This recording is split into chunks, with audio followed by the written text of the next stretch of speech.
Allez, 1, 2, 3, Pédibus Pasteur, viens à l'heure. Bonjour à tous et bienvenue dans ce nouvel épisode du Taverny Podcast. Je m'appelle Elsa Trinquès et je vous emmène aujourd'hui à la rencontre d'Élodie et Tamara, deux mamans à l'initiative de la première ligne de Pédibus qui rassemble aujourd'hui une dizaine de familles et qui dessert l'école maternelle Marie Curie et l'école élémentaire Louis Pasteur.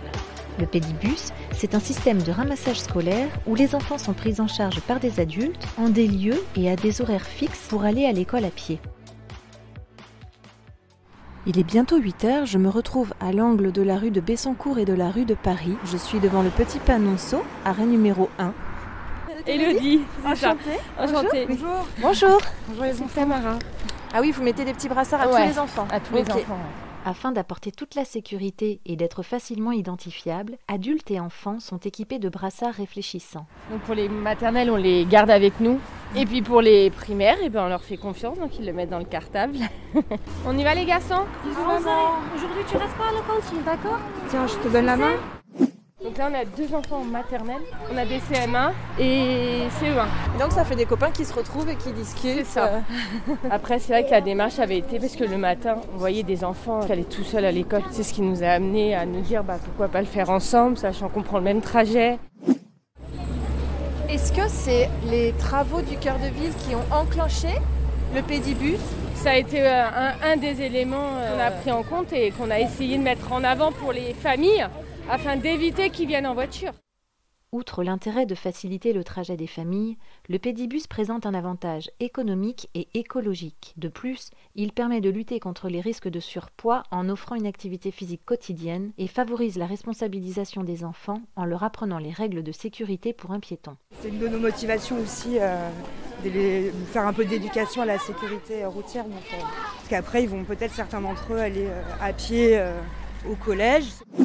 François Lerose, directeur de l'action éducative à la mairie, nous explique comment ce projet est né. Et concrètement, comment la ville a participé à la mise en place de ce Pédibus? Chaque année, nous définissons avec l'ensemble de la communauté éducative les différents groupes de travail, qui sont au nombre de 3, sur lesquels nous allons travailler avec l'éducation nationale, les parents d'élèves, les services de la ville, la municipalité évidemment. Et l'année dernière, nous avions défini 3 groupes, dont un groupe qui s'appelait donc Se déplacer autrement, qui avait abouti à réfléchir à de nombreux projets pour inciter les enfants et les parents à utiliser des moyens de transport alternatifs pour se déplacer.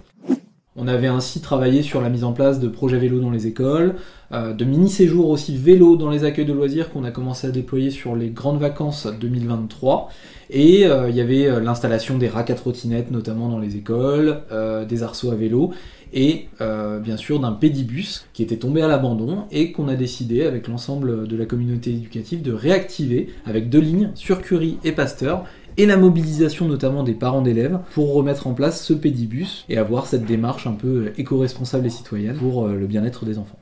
C'est à ça que le pédibus sert aussi, c'est développer l'autonomie de l'enfant et apprendre par d'autres moyens. Comment la ville est intervenue dans la mise en place du Pédibus, plus précisément? Alors une fois qu'on avait recensé le besoin et l'envie de faire un pédibus, on a contribué à aider les parents d'élèves à la construction du projet. Par la mise en place de sondages, par la mise en place de questionnaires, de réunions aussi. Donc, on a ensuite défini ensemble les différents aménagements pour faciliter ce pédibus, la mise en place des arrêts notamment, des lignes, des marquages.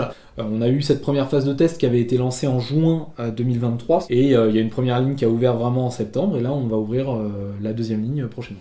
Est-ce qu'il y a d'autres écoles qui se sont déjà portées volontaires? Quand on expérimente, en général, on le teste sur 1 ou 2 écoles. Donc là, c'est vraiment Curie, Pasteur.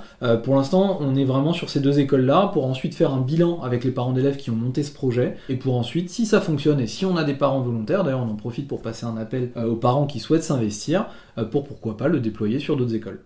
Donc là on arrive devant l'école maternelle Curie. C'est ça. Et on va déposer les plus jeunes. On est toujours allé à regarder si on les a tous bien. 1, 2, 3, 4, 5. Et on récupère exactement à voir. On récupère les bracelets. Et voilà, il est 8h21 et les 2 petits sont déposés à l'école. Voilà. Maintenant le tour des grands. C'est pas tous les matins, mais parfois ils arrivent, les grands à Pasteur, en disant, alors ils ont une phrase, le Pédibus Pasteur, toujours à l'heure ou quelque chose comme ça. Ils sont fait leur petit slogan. Allez, 1, 2, 3, Pédibus Pasteur, viens à l'heure. Si vous souhaitez rester à l'écoute de notre actualité, vous pouvez partager les épisodes à vos proches et appuyer sur le bouton s'abonner ou suivre sur votre plateforme d'écoute préférée. C'est gratuit et vous serez informé dès la sortie de nos nouveaux épisodes. N'hésitez pas aussi à nous soutenir en laissant des étoiles et des commentaires. Merci de nous avoir rejoints dans cet épisode du Tavernier Podcast et à très bientôt pour de nouvelles actus.